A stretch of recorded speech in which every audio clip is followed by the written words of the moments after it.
Hello everyone, I'm Jonathan Little for PokerCoaching.com, here today reviewing a hand from the most recent $10,000 buy-in GG Super Millions that took place recently on GGPoker. This tournament and most of the tournaments on GG are known to have relatively flat payout structures.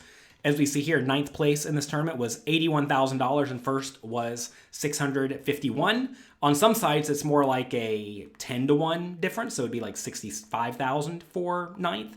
On some sites, it's like a 15-to-1 difference, so it'd be something like $40,000 for 9th. That said, GG is relatively flat, which often incentivizes pretty cautious play among the medium stacks at the final table. Let's take a look at the two players who we will be observing today. We have Christian Jepson. Sorry if I'm messing up any pronunciations here.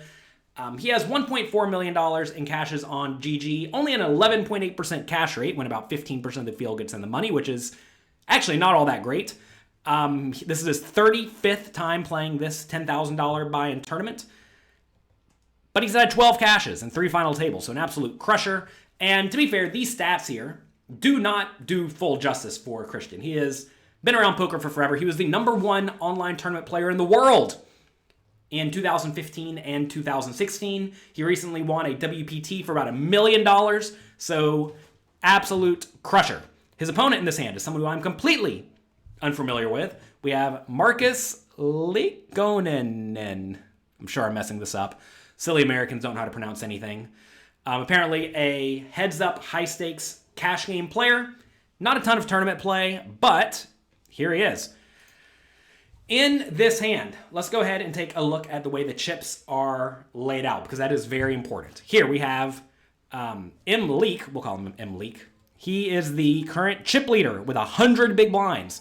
Daniel DeVoris, also world-class player, on his left with about 60 big blinds. And then everyone else is pretty shallow, between 27 big blinds and about 15 big blinds, right? So everyone is relatively shallow besides DeVoris and M-Leak. So let's take a look at how this happens. The first two players fold, and we're around to the 3 shallow stacks, right? We have Jepson here in the cutoff seat with King 10 offsuit. Not even going to try to pronounce the guy's name on the button. World-class player as well. Timothy Adams, world-class player with like $24 million in cashes. Turns out, people who play $10,000 buy-in tournaments online are pretty good at poker. In this scenario, King 10 offsuit in the cutoff. Do you even want to raise? And I don't know. So in a normal tournament tournament structure where the tournament's a little bit top heavy, I think it's probably fine to go ahead and raise this up. That said, understand that if you do raise here to even a minimum raise to 280,000, that sets up for the button and the small blind to just go all in. And to be fair, even the big stack can just go all in. Also, when the big stack's in the big blind, you have to know they're going to defend very wide. And they should. I have a chapter in my most recent book, Excelling at Tough No Limit Hold'em Games, by Vlada Stojanovic, world-class player. He won a tournament online recently for $1.5 million. And it is on pre-flop and post-flop ICM adjustments.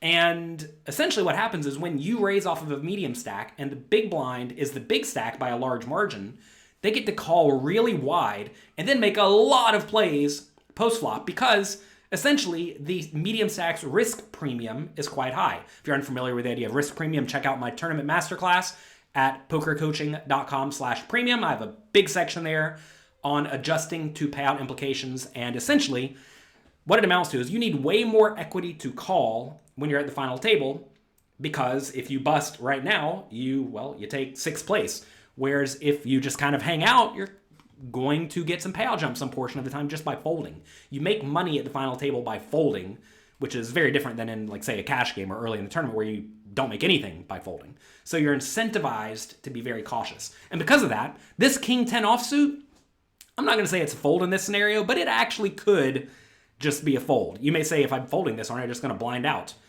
And, yeah. The thing is, though, is when we go back and look at the payout jumps, if you go from 6th place to, let's say, 4th place, just by kind of hanging out, notice you double your money, right? Which is pretty substantial. And that is a realistic thing that could happen, right? Because there are a bunch of shallow stacks hanging around, and sometimes the big stacks run into each other and one of them bust, right? There's a lot of value in just being cautious here. Anyway, let's take a look at what happens. Wouldn't be much of a hand if see Jepson just folded, would it? All right, so we see King 10 offsuit raises. And again, if the tournament was more top heavy, I think this ace 8 offsuit could just be a shove all in for the 15 big blind stack on the button. I think that'd be perfectly fine and perfectly reasonable. But if we think Jepson is raising on the tight side, which I think he should be, I mean, for all I know, this King 10 is probably near the bottom of his range, then ace 8 offsuit no longer can shove. Also, the player on the button here is going to be aware that the big blind is going to call a lot because they're the big stack by a large margin, and they're going to apply a lot of pressure post-flop. So I don't think the ace 8 can shove.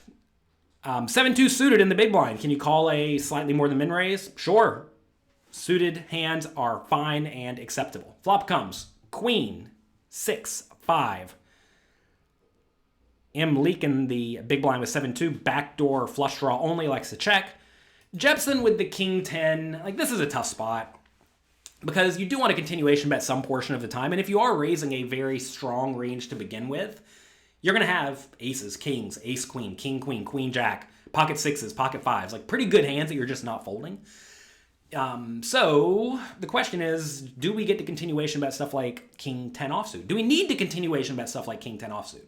Is it better to let the flop go check, call a lot of turn bets, and then see what develops on the river with king high? If we had ace high, I think that would be way more reasonable because ace high has more showdown value than king high, of course. But I think you can go either way in this scenario. I would probably just be on the cautious side and check because this is the one spot where Jepson really does not want to face a lot of aggression. So I think the play here is just to check it back, given the relatively flat payout structure and given there are two other shallow stacks at the table. But let's take a look at what he does. I'm going to default to Jepson. I'm going to presume he's right because, well, he's an absolute world-class poker player playing $10,000 behind tournaments. He does go for the small bet, which, if you're going to continuation bet, you want to go small. And now, what does Leak do in this scenario? What do you think?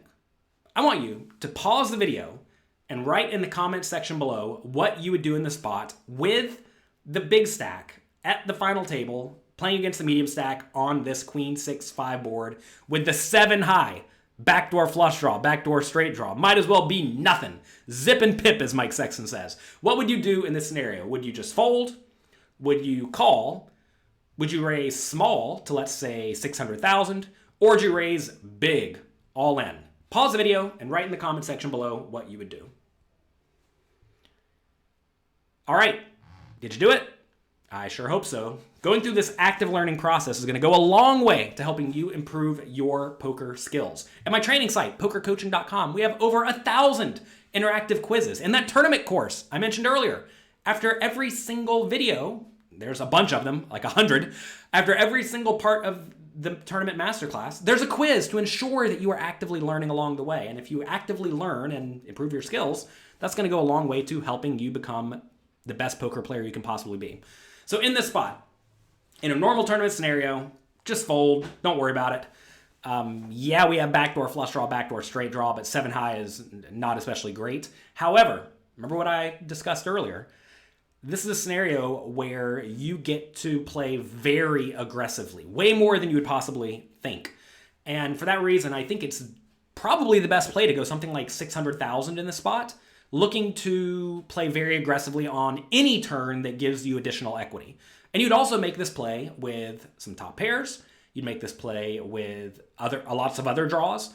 And going back to the idea of risk premium, essentially, instead of needing, let's say, 33% equity to call off in this spot on the turn, if we make a 600K check raise and then shove for Jepson, if he needs normally 33% equity because we're making the pot size shove, he's going to need, I don't even know, something like 50% equity, 54% equity, a lot, because of these two other shallow stacks and the flat payout structure. So this is a spot where if Jepson foresees that coming, you don't want that to happen, so you should probably at least consider checking this back. Anyway, let's take a look at what happens. Does the leak fold? Does he call? Probably just fold and move on to the next hand, huh? What do you think? He does go for the raise. He goes for 560K, and you may say, basically a min raise? Is a min raise ever going to get your opponent to fold? And it will get them to fold sometimes. If they're sitting here with nothing, what are they going to do? They can't really do a ton in this scenario. Also, you want to make sure you lose the minimum whenever you do get shoved on, and you will get shoved on sometimes. That said, I like the idea of trapping in this spot. Like, say you do have a queen. I don't think you want to shove against someone who is really incentivized to be overly aggressive, because you really do want to keep them in with all of their draws. And if you have something like top pair, you just have the super nuts. If you have a draw, you're also going to call here in Jepson's shoes. You could obviously have some straight draws, some backdoor flush draws with overcards, etc. King 10, no draw, really. I mean, I would probably just fold. Let's see what Jepson does, though. I think it would be insane to go all in here, by the way. I think that would be absolutely ridiculous. So your only options here are to call or fold. And you may say, why in the world would you call with the king high? You would call with the king high in this spot because you expect your opponent to be check raising a ton. And your opponent may give up whenever they don't get additional equity on the turn. Let's say, did I just say something wrong there? Maybe I did. Who knows? Forgive me. We're doing this live, all right? Let's say your opponent check raises a 7-2 of clubs, but then gives up on a random 10 turn or an 8 or a 9 turn or a jack turn or an ace turn or a 3 turn, right? If they're going to check and then fold on some marginal turns, then you can conceivably call this check raise and then just check down and win some portion of the time. You may also find that if the board runs out a little bit rough, like say a jack comes, you can consider bluffing with the king high to try to get your opponent off of a 6 or a 5 that may check raise. You may say, would the opponent check raise, or a check raise a 6 or a 5 to begin with? Maybe they would, maybe they wouldn't. But this is a spot where I think you probably just want to fold in this very ICM heavy spot. But again, let's see what Jepson does. We're gonna presume Jepson's right. It's very important whenever you're observing poker hands. Do not think that everyone does not know what they're doing. A lot of people who would have played this hand differently, and to be fair, I would have played this hand very differently than Jepson did. A lot of people look at this and think, I know what I'm doing because I'm the best definitively, period. Hate to break it to you. I'm not the best, you're not the best. These players at this $10,000 buy-in table are not the best. Maybe 1 or 2 of them are. But it's important to be open-minded in poker and realize that you often do not know everything that is going on, and also, maybe you're not the best. Right? I mean, I think that's a realization a lot of people have a problem with. They think that what they think must be definitively right. And all of us have thought processes, mindsets, etc., that are not right. And it's your job to observe hands like this and go back and study. Because in this scenario, Jepson very easily could be right. Because let's think about it, right? He had a fine enough hand to raise pre-flop. He had a marginal hand on the flop that I would have presumed he could bet and then fold to a raise. Then when he gets raised close to minimum, you're getting amazing pot odds, right? There's certainly justification for everything he's done so far. I think ICM probably will dictate folds and passive play, but we'll go back and study it away from the table. All right. Turn is the 9 of clubs. Bleak turns a draw. This seems like an easy all-in. Notice C. Jepson has about a pot-size bet, and I don't think there's any discussion here, really. Whenever you turn additional equity, especially gut shot and flush draw, all in. Easy all in. And the king eye just has to fold. And this is what's going to happen a lot. Also, sometimes the king 10 turns a 10, and you face a shove, and, I mean, you probably have to call it off, but it's not great. If you get a king, obviously, you're loving it. If you get a jack on the turn and your opponent shoves, I think you probably still just have to fold. So, like, this is just a hand that's not going to play out all that well. So, look, I'm not going to say that what Jepson did was definitively wrong or anything like that, but what I would have done, what Jonathan Lowell would have done, which maybe is right, maybe not, I would have perhaps just folded pre-flop. If I did raise, though, I think I probably would just check the flop, call a turn bet, fold to a river bet in this scenario. And that's going to help you get way closer to the showdown in scenarios like this. I think there are probably enough weaker hands to where you don't need to bet this flop. If I did bet the flop, though, I would have folded to the raise because there's really like no good turn cards for you besides a king, right? And you don't especially want to be calling it off on the 10. Like, say it turns a 10 of clubs instead and the opponent shoves. You got to call it off, but you certainly hate it given you could easily be against a premium hand. That's what I think a lot of people don't fully recognize in this spot is that Leek would also probably play his strong hands this way too. So sometimes Jepson's just dead or nearly dead. And that is exactly where you do not want to be at a final table with a flat payout structure when there are 2 other shallow stacks at the table. So that's me for today. I hope you enjoyed this video. If you did, do me a quick favor. Click the like and subscribe button below. Also, click the notification bell. Ding, ding, ding. These final tables are fun. Let me know what you think about these videos in the comment section. Do you like me going through these super high stakes online tournaments? Would you rather me do something else? Give me feedback. I'm here to make the content that you all want. Good luck in your games. Have a great, great week, and I'll talk to you next time. How do you like free stuff? Yeah?